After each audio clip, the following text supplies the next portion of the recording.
2021년 10월 전국연합학력평가 동아시아사. 예, 여러분 반갑습니다. 벌써 6번째 우리가 이렇게 해설 강의에서 만나고 있어요.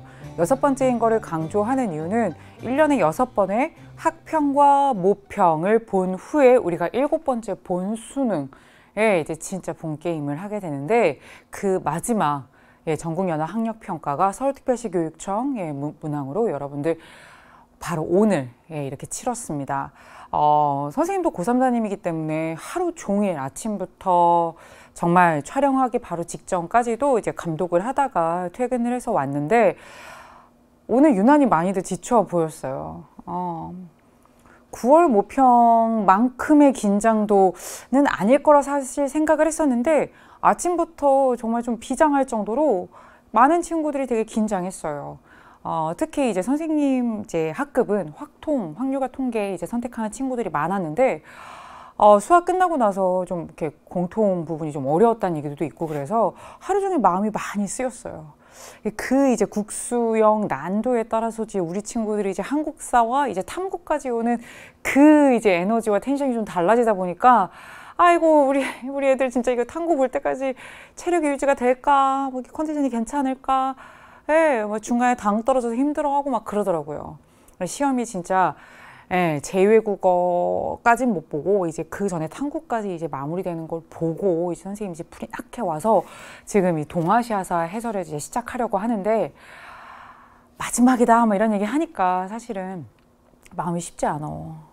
특히나 또 고3 학생들 같은 경우는 이 직전에 혹은 이 직후에 중간고사인 경우들이 상당히 많기 때문에 너무 불안한 거지. 해야 될 것도 많고 부담도 크고, 또 대학별고사 이미 시작해서 우리 N수생, 고3 다들 입시 레이스를 이미 지금 치러가고 있는 상황에서 이 10월달 전국연합학력평가 참 쉽지 않았을 텐데, 오늘 하루 잘 이겨낸 여러분들 모두 칭찬합니다.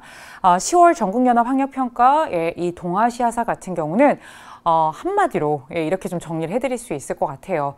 우선은 모평이 아니기 때문에 학평은 연계 시험은 아니에요. 연계율 50%를 반드시 지켜야 되는 시험은 아닙니다만, 실제로 수능 특강, 수능 완성에 있는 내용들 중에 어느 것 하나 1번부터 20번까지 빠져나간 거 있어요? 없어요. 여러분들이 오늘 이 시험을 통해서 진짜 마지막으로 점검해야 될 건 뭐냐면, 나 수능 특강, 수능 완성 교과서 다 봤니? 이거예요. 교과서 왜 자꾸 빼먹어요? 정말 수능이잖아요. 진짜 수능 낼 때 출제진, 검토진 교과서 4종 가지고, 그걸 가지고 지금 이 4종 교과서에 다 있는지 없는지 다 확인한단 말이야. 교과서 봐야 한다고 선생님이 이제는 봐야 한다 그 얘기를 9월 모평 전부터 계속 했는데 아직도 안 봐. 정말 수완이 하얀 경우들이 아직도 있어. 본인이 그건 명확하게 내가 알아. 실제로 오늘 이 20문제 수특 수완 가지고 다 풀 수 있는 문제였어요. 단원별 제일 중요하다고 하는 핵심 주제와 핵심 키워드에서 정말 다 매번 강조하는 걔네들이 또 나왔어요. 10월 정도, 역사는 솔직히 팩트를 다루는 학문이기 때문에 3월보다 10월 달에 학생들의 그 실력 정도가 정말 많이 쌓여가거든요. 9월이나 10월 정도면 그래도 처음 봐요, 와 느닷없어 하지 않은 문제들로 정말 중요하다고 주구장창 강조했던 내용들이 나왔습니다. 그래서 10월 한 줄 평을 얘기하자면 어렵진 않았어요. 그리고 10월이라면 다 풀 수 있을 정도의 문제들로 나름 구성을 하기 위해 애를 많이 쓴 그런 문제고요. 수능 특강 총 10강 있죠. 9모평, 7월 학평, 6월 모평과 마찬가지로 단원별 안배 제대로 그대로 되었습니다. 여러분들 마지막으로 확인을 좀 합시다. EBS 수능 특강 수능 완성, 그리고 교과서, 동사 교과서가 4종인데요. 그 중에 최소 4교과서 1종, 그리고 한 권 정도라도 더 봤습니까? 교과서 4종에 있는 내용들을 다 봐라까지는 못한다 할지라도, 다 볼 수 있으면 좋지만 그렇지 못한다 할지라도 쭉쭉쭉 사실은 지금은 읽어 나가야 돼. 교과서 그 문장이 좀 익어야 돼. 개조식의 뭐뭐 함, 뭐뭐 있음 이게 아니라 그 교과서 문장들이 사실은 계속 평가원에서 선지로 쓰고 있다는 것을 좀 여러분들이 알아서 수특, 수완, 교과서 요거를 지금 다 버무려서 마무리를 져야 되는 바로 그때고요. 진짜 안 되는 것만 약정 공략과 파이널 체크 포인트를 통해서 여러분들이 보셔야 돼요. 약정 공략은 이미 다 올라갔고요. 파이널 체크 포인트는 진짜 이제부터 수능 전까지 마지막 그 한 달을 제대로 이거 접수하자라는 의미를 해놓은 거예요. 실제로 오늘도 선생님이 20문제 다 분석해 드립니다. 예, 그리고 이 분석 자료 그대로 이제 자료실에 올라갈 거예요. 그럼 내 시험지 탁 펴놓고 이거 탁 해놓고 내가 제대로 다 맞췄는지 확인 탁탁탁탁탁 하면서 가는 거야. 뭐 나왔는지 지금 이거 일일이 다 얘기 안 할 거야. 문제 풀면서 다 뭔지 알려드릴 거니까요. 근데 여기서 지금 막 느닷없고 난데없는 거 있어? 9월에 나왔던 거. 진시황제 매번 나오는 거. 올해 한 4번 나왔나? 다 나오는 것들이 지금 나와요. 화본공주 올해 역시 3번 이상 나왔죠? 부기 효문제 안 나왔습니까? 상하이 안 나왔나요? 상하이 올해 벌써 3월, 4월 내내 상하이였어요. 안 나온 거 없어요. 안 달았던 9월 달에도 병자호란 나왔어요. 10월 달에 병자호란 또 나왔어요. 마테오리치 작년 수능에 나왔어요. 난학하면 해체신서 이거 몰라요? 사고전서 정답지였는데 이거 수능에 나왔던 거예요.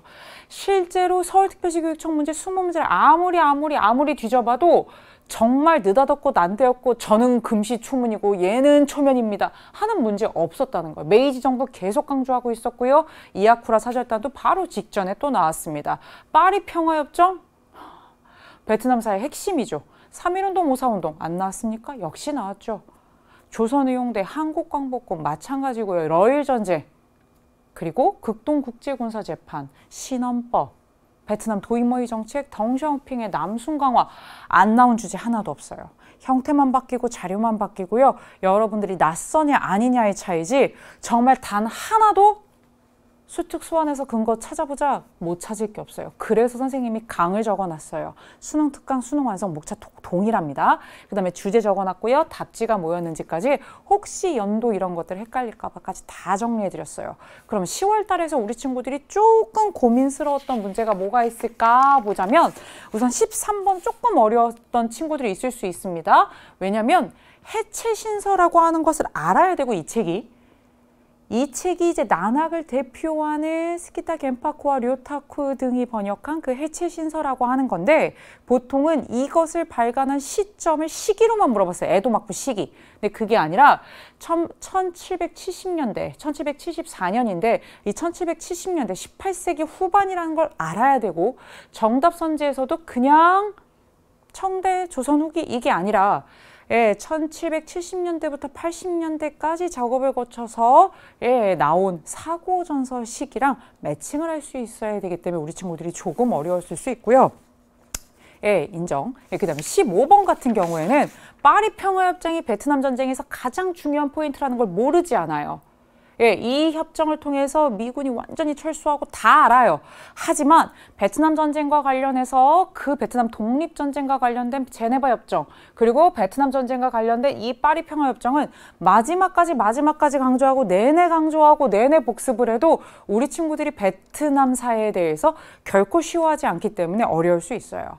19번도 마찬가지입니다. 이게 시기 문제처럼 보여요? 그게 아니라 패전 이후에 일본에 대한 처리에 대한 문제가 되겠습니다. 이 외에도 20번 같은 경우는 제시문은 쉬운데 선지가 좀 어려워요. 그런 거는 문제에서 정리해 드릴 거고요.